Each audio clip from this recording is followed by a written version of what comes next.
Hello बच्चों। पिछली video में हमने जीवन के 5 जगत के बारे में पढ़ा था, जिसमें पहले हमने पढ़ा था मोरना, प्रोसिस्टा, कवक फंजाई, प्लांटिया और एनिमेलिया।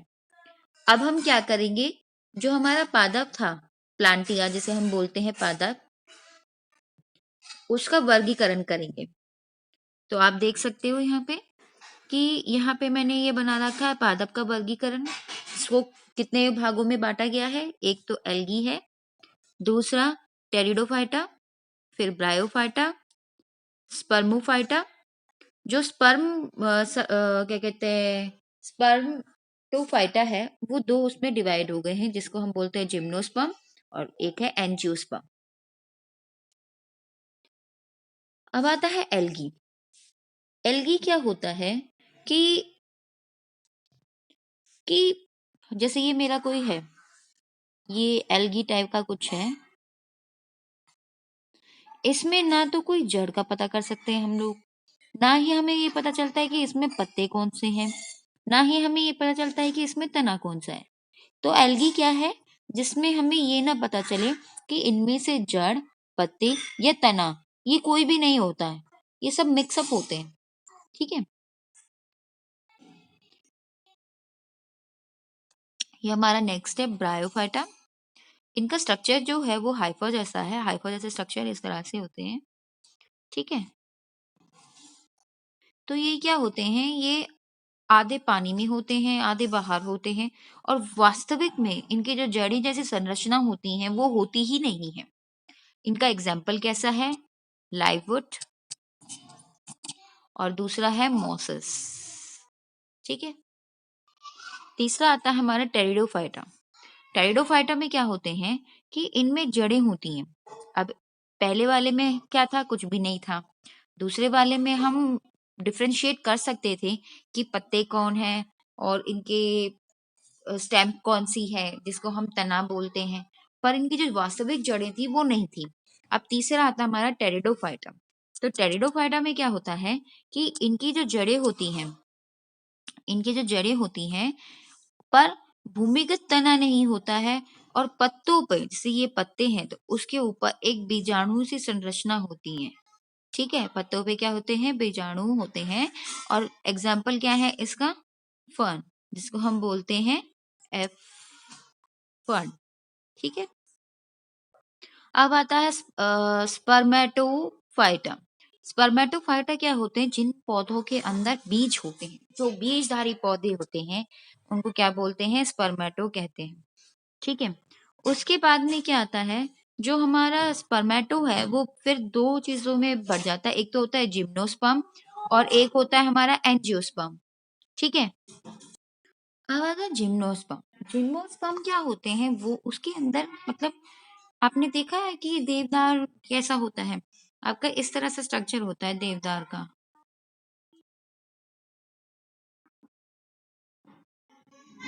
ये ढंग से नहीं बन रहा है क्योंकि मेरी ड्राइंग अच्छी नहीं है। ठीक है, इस तरह से बनता है देवदार का। तो क्या होता है कि हमारा जो ये पुष्प होते हैं, इसके अंदर जो है जिम्नोस्पर्म के अंदर पुष्प नहीं होते हैं, ये सीधा ही एक बीज होते हैं, और फल के अंदर भी नहीं होते हैं। तो नग्न है, तो फल फूल कुछ भी नहीं होते इसके अंदर। ठीक है, उसके बाद आता है एंजियोस्पर्म। एंजियोस्पर्म क्या होते हैं? फूल वाले पौधे होते हैं। फलों में क्या होते हैं? बीज। जैसे अनार आपने देखा है, तो पहले क्या निकलता है? फ्लावर निकलता है, फिर उसके नीचे से जो संरचना होती है उसके अंदर क्या होते हैं? बीज होते हैं बहुत सारे। तो इसमें बोल सकते हैं कि हमारे फ्लावर वाले जो भी है बीज होते हैं, जिसके अंदर फल फूल मतलब फ्लावर्स भी होते हैं, और उसके अंदर क्या होते हैं? बीज। तो सभी फूल वाले जो पौधे होते हैं वो क्या है? इसके एंजियोस्पर्म के एग्जाम्पल। अब याद कैसे रखोगे कि जिम्नोस्पर्म और एंजियोस्पर्म? जिम्नोस्पर्म को हम याद कर सकते हैं जिम से। जिम में हम लोग एक्सरसाइज करते हैं, तो लड़के क्या करते हैं? अपने कपड़े उतार देते हैं और एक पजामा और एक बनियान में अपना क्या करते हैं? जिम करते हैं। तो जिम्नोस्पर्म में क्या होते हैं? नग्न बीज। तो इस तरह से आप याद कर सकते हो। ऑब्वियस ही बात है, फिर जो बचता है एंजियोस्पर्म, उसमें क्या होंगे? फूलधारी बीज होंगे। उसके बाद हम आते हैं, देखिए यहाँ पे हमारा क्या है इसमें हमारा था एंजियोस्पर्म वाला हमने पढ़ लिया, जिम्नोस्पर्म हमने पढ़ लिया, ठीक है। उसके बाद आता है हमारा जंतु जगत। जंतु जगत जो भी हमारे जानवर है, ठीक है, जो हमारे जानवर है वो सारे किस में आते हैं, हमारे जंतु जगत में आते हैं, हम भी आते हैं जंतु जगत में, ठीक है। तो जंतु जगत को हम दो हिस्सों में बांटते हैं, एक तो है नॉन कॉर्डेटा और कॉर्डेटा। अब आता है नॉन कॉर्डेटा। कॉर्डेटा ये क्या चीज है? तो नोटोकॉर्ड जो होता है, जब बच्चा कोई माँ के शरीर में होता है तो एक इस तरह की संरचना होती है जो कि रीढ़ की हड्डी नहीं होती है, पर रीढ़ की हड्डी हमारी जैसी होती है, जो बाद में जाके क्या हो जाता है, रीढ़धारी जंतुओं की रीढ़ की हड्डी में बदल जाता है, ठीक है। तो अब हम कहते हैं कि हमारा नॉन कॉर्डेटा किस में बदल जाता है। जो हमारा नॉन कॉर्डेटा है वो आगे हमारे इन भागों में बच जाता है। तो सबसे पहले हमारा आता है फाइलम पॉरीफेरा। तो फाइलम पॉरीफेरा क्या होता है? फाइलम पॉरीफेरा क्या होता है? ये हमारा पॉरीफेरा है, ठीक है। इस पॉरीफेरा में ये जो है हमारा, ये क्या है, अनियमित शरीर है। आप ये ढांचा देख रहे हो, ये कैसा है, टेढ़ा मेढ़ा है, तो ये क्या है, हमारा अनियमित शरीर। आप इस पे देख रहे होंगे कि कुछ छिद्र से भी बने हुए हैं, इस तरह से दिख रहे हैं आपको सभी को। तो शरीर पे छिद्र होते हैं जिसमें से क्या होता है, जो हमारा पानी है वो प्रवेश कर जाता है, जिसमें से हमारा ऑक्सीजन और खाद्य पदार्थ भी क्या करता है, प्रवेश करता है। उसके बाद आता है स्पंज के छोटे छोटे टुकड़े भी क्या होते हैं, पुनर्जनन पूर्ण स्पंज के रूप में बदल जाते हैं। मतलब अगर ये जो छोटा सा पार्ट है कट जाए तो ये दोबारा से एक पूरा का पूरा स्पंज बन जाएगा। उदाहरण के लिए हमारा आता है साइकॉन और दूसरा क्या है, स्पंज, ठीक है। दूसरा आता है हमारा फाइलम निडेरिया। निडेरिया निडेरिया में क्या होता है, आप इधर देख रहे होंगे कि इसके मुंह के साइड पे ये जो बना हुआ है, ये जो है, ये क्या बनाया जा रहा है, यहाँ पे स्पर्शक बनाए जाते हैं। इसके अंदर दंत कोशिकाएं पाई जाती हैं और प्रजनन लैंगिंग या मुकुलन द्वारा होता है। लैंगिंग मतलब सेक्सुअल होता है और मुकुलन मतलब अकेले भी ये प्रजनन कर सकते हैं। एग्जाम्पल क्या है, हाइड्रा है, जेलीफिश है, मूंगा है, एनीमोन है, ये सारे इसके एग्जाम्पल हैं। उसके बाद आता है हमारा फाइलम प्लेटीहेल्मिन्थीस। फाइलम प्लेटीहेल्मिन्थीस क्या होते हैं, ये चपटे शरीर के होते हैं। ये अधिकतर जो है परजीवी क्रमी होते हैं, कुछ स्वतंत्र जीवी भी होते हैं। उदाहरण के लिए tapeworm, liver fluke, planaria. अभी देखो चपटे, चपटे का मतलब क्या है, बिल्कुल ये पतले पतले से इस तरह से होते हैं जैसे कि एक पत्ती सी हो, है ना। और ये जो परजीवी है ज्यादातर ये कीड़े ही होते हैं, ठीक है। कुछ इसमें स्वतंत्र भी होते हैं और इसका एग्जाम्पल आपके पास तो है ही है। उसके बाद आता है इकिनोडर्मेटा। इकिनोडर्मेटा में भी क्या होते हैं, इसमें चपटे या गोलाकार गहरे समुद्री जीव होते हैं। चपटे मतलब बिल्कुल इस तरह से जैसे चिपके हुए पत्ते से नहीं होते, इस तरह से पत्ते की तरह होते हैं। देह पर 5 आरियां होती है। अब इधर देखिए, एक आरी, ये एक आरी, 2, 3, ये देखो 1, 2, 3, 4 और ये कितने हैं, 5। तो देह पर क्या है, 5 आरियां क्षेत्र बनी होती है।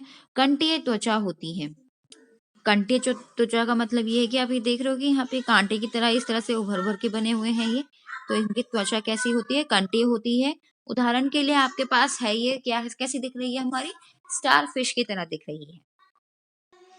Arthropoda, phylum arthropoda.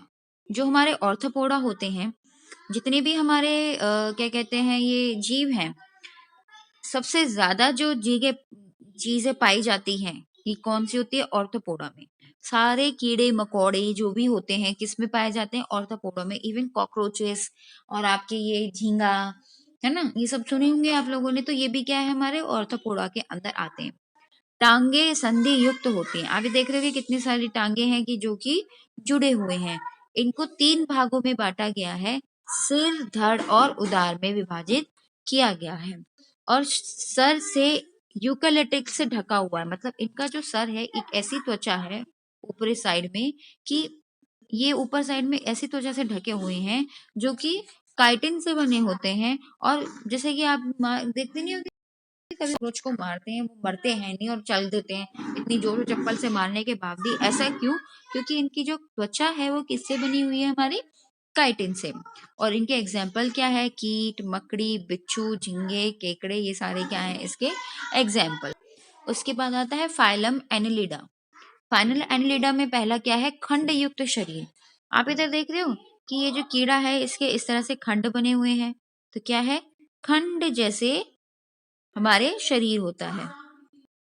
इसका मतलब ये है कि ये क्या करते हैं, एक नेफ्रिडिया नामक की जगह है जहां से ये अपना गंध निकालते हैं। क्या निकालते हैं?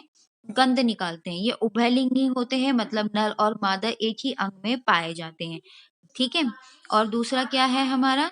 ये कौन सा एग्जाम्पल है? केचुआ, जॉग, नेरेसिस, ये इसके एग्जाम्पल्स हैं। उसके बाद आता है हमारा फाइलम एक्सक्ले हेलमेंथीस। ठीक है। ये क्या होते हैं? ये गोलाकार होते हैं। ये भी क्या होते हैं? परजीवी और मुक्त जीवी होते हैं, स्वतंत्र होते हैं। एस्केरिसिस गोलाकार है और एक पिनवॉर्म इसका एग्जाम्पल है। ठीक है। अब उसके बाद आता है हमारा फाइलम मोलस्का।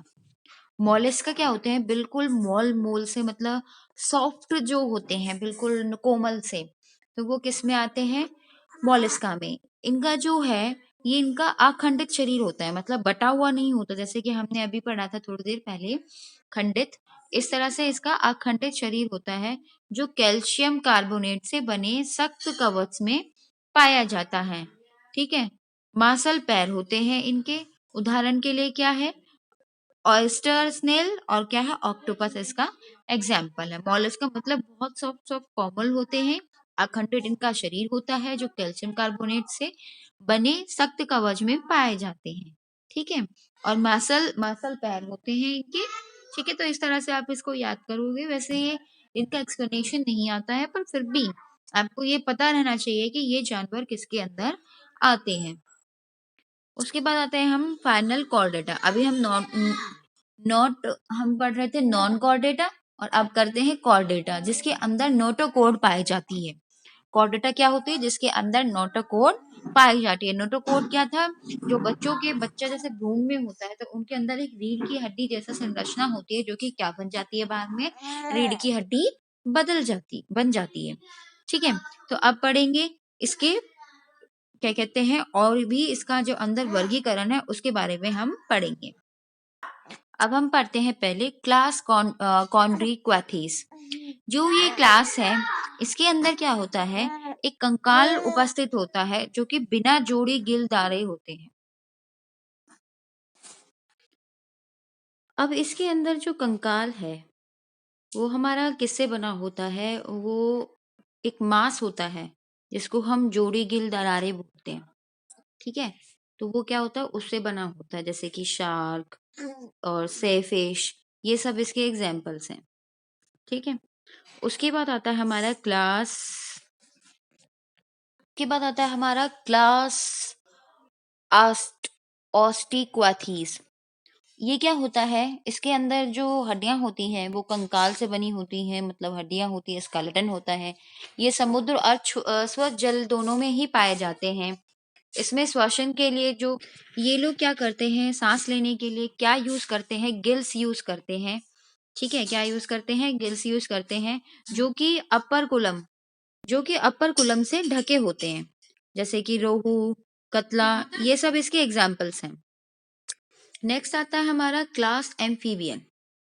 जो क्लास एम्फीबियन है, इसके अंदर वो वाले जीव आते हैं जो पानी के अंदर और जो सतह के ऊपर, दोनों के ऊपर रहते हैं, मतलब जमीन पर भी रहते हैं और पानी में भी रहते हैं। भूमि पर रहते हैं, परंतु जल में क्या देते हैं? अपने अंडे, जहां उनका जीवन चक्र पूर्ण होता है।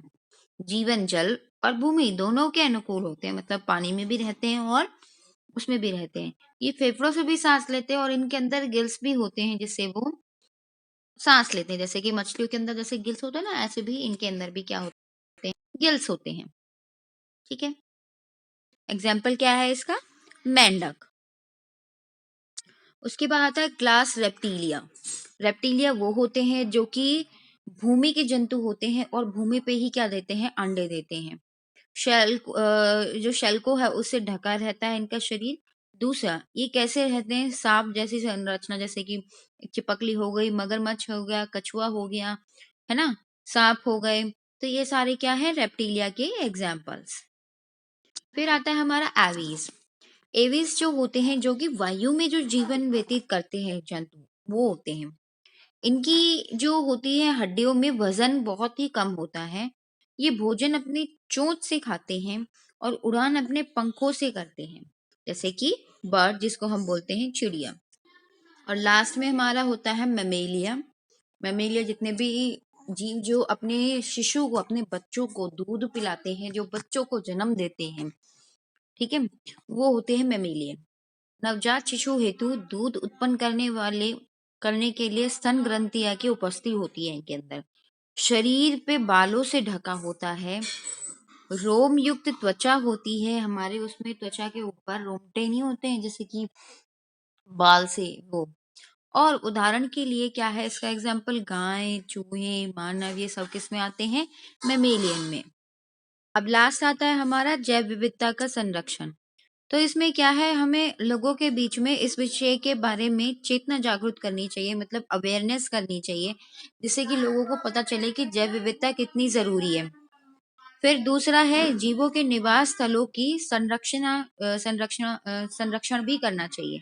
मतलब ये है कि ज्यादातर लोग क्या करते हैं, जंगलों में जाते हैं, वहां पे पेड़ पौधे अपने हिसाब से खेती बाड़ी करते हैं, तो जो पेड़ पौधे होते हैं वो सारे क्या हो जाते हैं, उन्हें खराब कर देते हैं।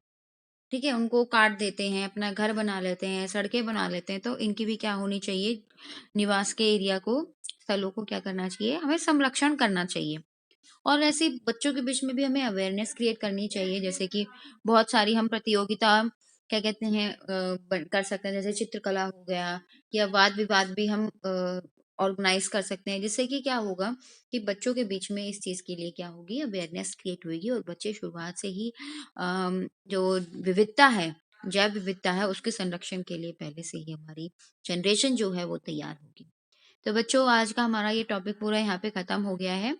ठीक है, और होप करती हूँ कि सबको ये अच्छे से समझ आ गया हो।